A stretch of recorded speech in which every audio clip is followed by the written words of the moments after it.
Good morning. Welcome to a Monday morning coffee and the Word. I got my dark roast this morning. Casey's got their dark roast back in, so I'm percolating, ready to go. And as you know, Saturday we started on Psalms 37 and decided to make a break after verse 22. So we're going to be picking up verse 23 and finishing Psalm 37 this morning. Hope you guys had a great weekend.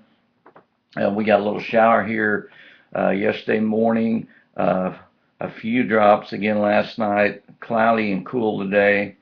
So hopefully we'll bring some more rain in. I don't think they have any in the forecast, but at least we have the cooler weather. So that's nice too. After those weeks and weeks of 100-degree weather, that now we have these cooler days and nights. So anyway, we had a great day here at Bremer Christian Church yesterday. I hope you were here with us. If you weren't, you missed it. Um, but this morning, again, like I said, we're going to start in Psalm 37, verse 23. So let's get in here and get reading. Excuse me. Need another drink? That's good Casey's coffee. Sound like a NASCAR driver, don't I? I want to thank Casey's. I get no sponsorship money whatsoever. I just like their coffee. Okay, here we go. The steps of a man are established by the Lord, and he delights in his way. When he falls, he will not be hurled headlong, because the Lord is the one who holds his hand. I have been young, and now I am old, yet I have not seen the righteous forsaken, or his descendants begging bread. All day long he is gracious and lends, and his descendants are a blessing. Depart from evil and do good, so you will abide forever. So you will abide forever. For the Lord loves justice and does not forsake his godly ones. They are preserved forever. But the descendants of the wicked will be cut off. The righteous will inherit the land and dwell in it forever. The mouth of the righteous utters wisdom, and his tongue speaks justice. The law of his God is in his heart. His steps do not slip. The wicked spies upon the righteous and seeks to kill him. The Lord will not leave him in his hand, or let him be condemned when he is judged. Wait for the Lord and keep his way, and he will exalt you to inherit the land. Then the wicked are cut off. When the wicked are cut off, you will see it. Excuse me. I have seen a wicked, violent man spreading himself like a luxuriant tree in its native soil. Then he passed away, and lo, he was no more. I sought for him, but he could not be found. Mark the blameless man, and behold the upright. For the man of peace will have a posterity, but transgressors will be altogether destroyed. The posterity of the wicked will be cut off. But the salvation of the righteous is from the Lord. He is their strength in time of trouble. The Lord helps them and delivers them. He delivers them from the wicked and saves them, because they take refuge in him.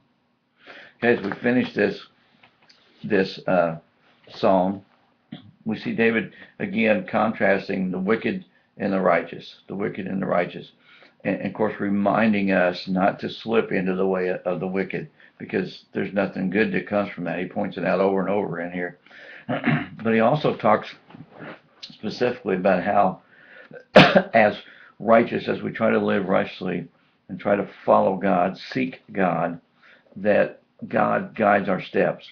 And I especially like the first couple of verses that we read here. Steps of a man are established by the Lord, and he delights in his way. When he falls, he will not be hurled headlong, because the Lord is the one who holds his hand. You know, we may stumble, but God doesn't let us fall flat on our face and crack our head and completely spill our brains out. You know, he's there with us, and we've talked about this it seems like the last few days has been this theme of God's eye upon us, God's hand upon us, God surrounding us, God protecting us. And he's wanting to reestablish that in our heads, that we know that and have faith in that. We trust in that, and so we can go out and do the things that God asks us to do, and know that He will not let us fall on our face. Goes on and talks about the blessings of being among the righteous. He says, I've lived a long time. David basically says, I've been young, now I'm old, but I've never seen the righteous forsaken. I've always seen God take care of the righteous. He says even his descendants are blessed. But he contrasts that then to the wicked whose descendants will be cut off. And of course, we know when we read on over in verse 38, he also talks about the posterity of the wicked being cut off. And we know that is not necessarily talking about this life. It can sometimes. We know that God at points in history, when we read the Bible, that he cut off wicked kings and their children who were also wicked.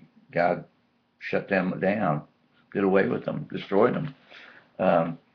But I think we see more of an eternal picture in this for us, that when we get to the throne room of God, when we're finally in our eternal resting place with God, he promises that there'll be nothing there that's wicked. So those who are wicked, the posterity of the wicked, will not be there. They'll be cut off, and we see where their place is. We also read where their place is. It's not a nice place. Don't want to be there. So David again, this contrast back and forth, the righteous, how we're blessed by seeking God, seeking refuge in him, striving to be righteous, accepting the righteousness that comes from being in a relationship with Jesus Christ, having faith in that. 34 is a key verse for us again. Wait for the Lord and keep his way. Wait for the Lord and keep his way. We often see this wait for the Lord in other places. We hear scriptures that say wait, but this one says and keep his way. And in other words, what it's saying is, don't get to that point in your life where you're so frustrated. Remember here just a couple Psalms ago, where was that?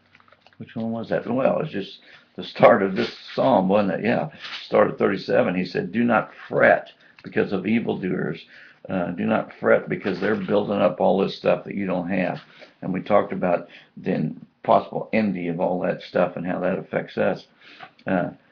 Keep his way. So what he's saying is, you get to that point where it's like, oh, there's so much wickedness going on, and I need to just take this into my own hands. I'm just going to do this my way. I'm not going to wait for God anymore. I'm going to do this my way. And David says, no, wait for the Lord, keep his way, and then he will exalt you. He'll take care of it.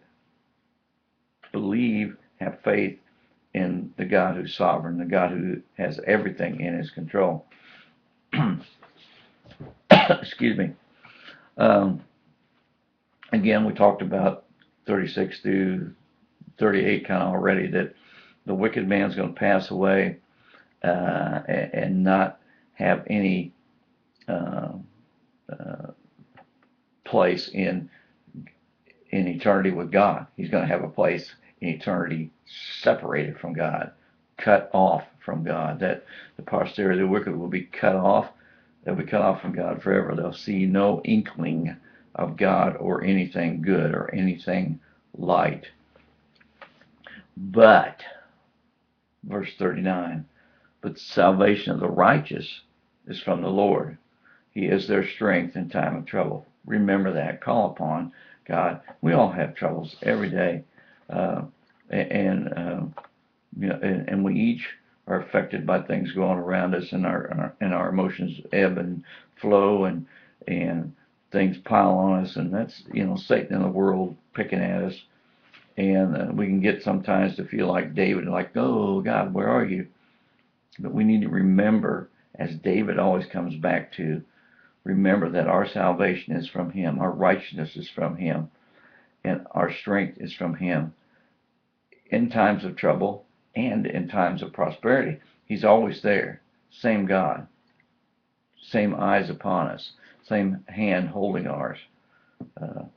Remember that. Call upon His strength. Use His strength. The Lord helps them, delivers them. He delivers them from the wicked and saves them because they take refuge in Him. Are you seeking refuge in God? Or are you trying to find an answer in the world? Trying to find an answer in the things of the world, the people of the world? David reminds us to take refuge in Him. Abide in Him over the wrong shoulder. I always do that. Abide in Him. This is like a weird mirror image when I look at the screen, so it freaks me out. Abide in Him. Take refuge in Him. All right. We're going to jump into Psalm 38 tomorrow. And it has a unique title, Psalm of David for a Memorial. And so we'll read that, Psalm 38 tomorrow. We'll do the whole thing, 22 verses. And I love the final verse. Look at this, 22. Make haste to help me, O Lord, my salvation. Is that your prayer today? Are you seeking refuge in Him today? Seek refuge in Him. Let Him take care of us. Let Him hold our hands. Keep us from falling headlong. Monday sometimes can trip you up bad. So make sure you're holding on to the one who can keep you from stumbling too far and cracking your brains out. We'll see you guys tomorrow. Grab some coffee. Get in the Word. See you then.